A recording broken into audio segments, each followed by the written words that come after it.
What's good, everyone? I'm Zayas, and today I'm here to review Kimi wa Houkago Insomnia, aka Insomniacs After School, by Makoto Ojiro. Makoto's most recent work concluded earlier this year, and it's another chill slice of life romance as usual. She actually started with primarily ecchi works like Kodoken, which really didn't do anything too special. It could kind of be funny at times and the art was okay, but the story felt very juvenile and it's basically just fan service for younger men. Her one-shot Zoo Factory was even worse. It was essentially a precautionary tale about be careful what you wish for, but mixed in with that there was some very bare bones ecchi. It just did not mix well and was not a great one-shot. Fujiyama-san and onwards is when her works start to get a really strong sense of identity, being these really wholesome, cute, fluffy romances with little to no drama and a very heavy focus on slice of life elements. Her art really improved around here as well, and she still does incorporate some ecchi elements, but nowadays it's quite minimal. Shion-san was basically a strict upgrade and refinement over Fujiyama, and I think you could probably make a case as either Chion or Insomniacs as her best work. But in a lot of departments, Insomniacs is an improvement over the works that came before it. All the backgrounds, environments, and art in general in this work look incredible. It's quite detailed and thorough. There's always some small thing catching your eye. The manga finds beauty in small things you may overlook in everyday life. It's quite showy, it's almost overwhelming at times, and the environments are enough to single-handedly carry this work. The series is packed full of grand, stunning shots of nature, of schools, maybe just the inside of a house. When the series isn't doing these over-the-top panoramic shots, it's usually quite spacey, airy, open, resulting in the whole thing feeling very chill, relaxed, and laid back. And if for some reason you like to see these really detailed drawing of cats, they're back again, so I don't know, enjoy yourself, I guess. Character design, while not really a focal point of this series, I do think Isaki had pretty great character design, and everyone else in the series was basically just passable. Isaki has these innocent, almost mascot-like characteristics to her, and apparently she was inspired by Vanellope from Wreck-It Ralph, and I didn't realize that at first, but once you see it, it's pretty easy to see the similarities. She definitely is her own character though, and she brings a ton of enthusiasm and energy to this manga.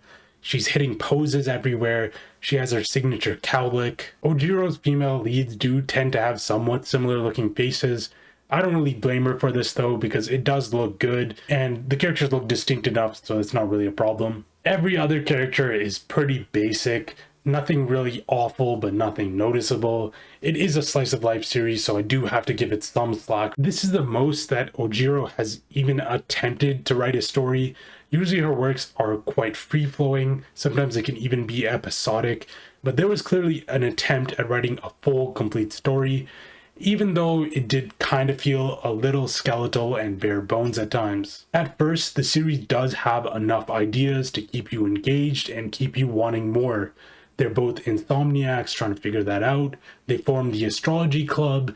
Nakami has this complicated relationship with his parents, and Isaki has her medical condition. But eventually things do slow down, both in terms of how much story there actually is, and also just in terms of pacing. After chapter 60 plus, the series becomes very, very fluffy, with very few developments happening, probably just because she ran out of ideas. I'm sure some more hardcore slice of life fans would appreciate this more than me, but personally I found the series to be far better when you actually had a reason to look forward to the next chapter, or a reason to continue reading the series instead of just a cute, fluffy romance. Past this point, it wasn't the worst, but it just felt like all the scenarios that needed to happen had kind of already happened. At the end of the series, it did regain some sense of direction, with the last arc revolving around Isaki's surgery, and there was a ton of dramatic tension and build-up, and I enjoyed that. You know, there was concern around Isaki's health. Nakami got his own sort of mini character arc, but at the end of the day, it still didn't feel quite fully fleshed out. Again, the last arc creates a ton of tension, and it seems like a great time to explore these characters more thoroughly, maybe give them a little more development. but none of that really ends up happening. Instead, everything is almost brushed off and we get this happy ending. And I'm all for happy endings. I love happy endings, but it just feels a little weird when you start to go in this one direction and all of a sudden you pivot around and say, never mind, we're just ending it. You're definitely not reading this series for the story. It's mostly just standard slice of life things, just enough to keep the series ongoing.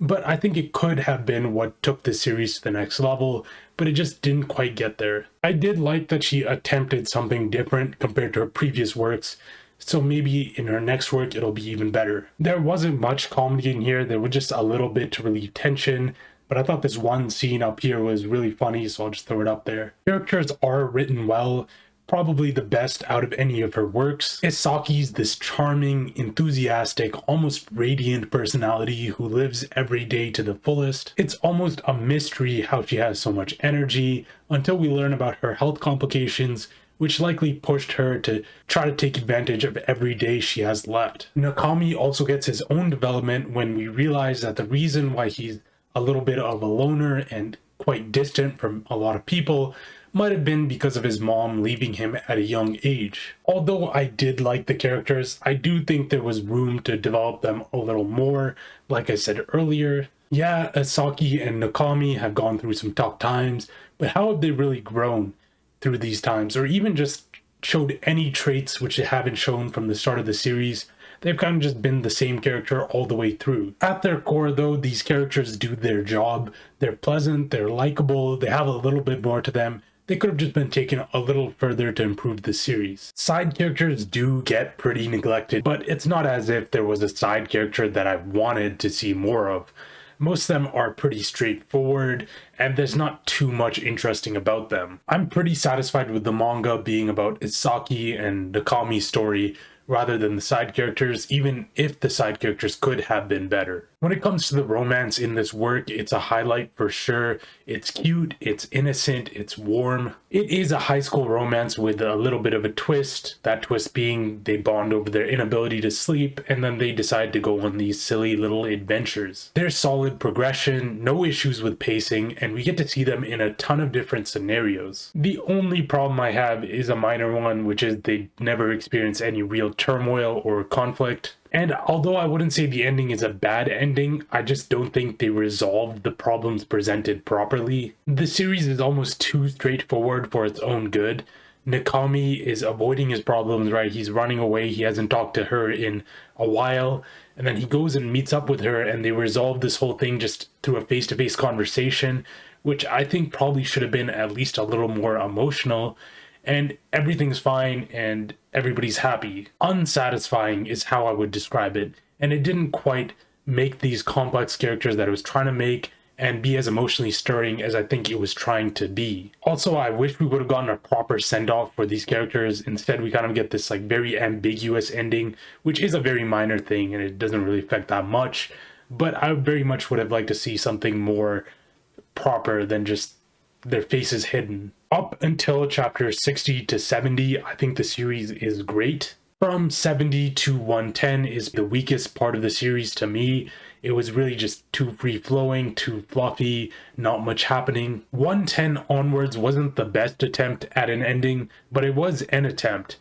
And I did like the tension, I did like the build-up, I did like that she was trying to do something like this. It just didn't have the right resolution. The resolution just felt lackluster. So all in all, I'd say it did more good than bad. The ending's decent, and overall, it's a very good series with some flaws. I'm feeling like a strong 7. Thank you everyone for watching. Like and subscribe, leave a comment about anything to do with manga. Yeah, I haven't made a video in a while, but hopefully I can make videos again now. It's been like over a month. And there's a lot of manga this year that I've completed and I have not reviewed, which is kind of sad. But what can you do? And hopefully the lists I'll be doing in a month, I'll try to make a bunch of lists this year, hopefully.